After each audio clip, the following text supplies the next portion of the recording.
வணக்கம். முருகப்பெருமானின் அருளால் இன்று நாம் காணவிருப்பது திருப்புகழின் 41வது பாடல்.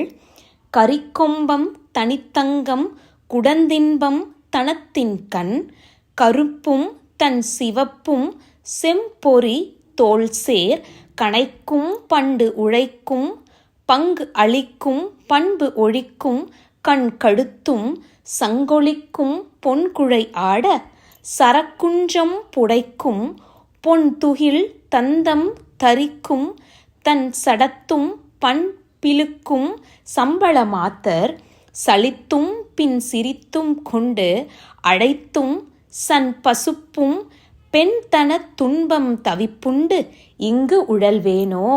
இந்த மாதர்களுடைய விளை மாதர்களுடைய அழகையெல்லாம் வருணித்து இப்படி நான் ஒரு மாய வலையில் மாட்டிக்கொண்டுள்ளேனே பகவானே,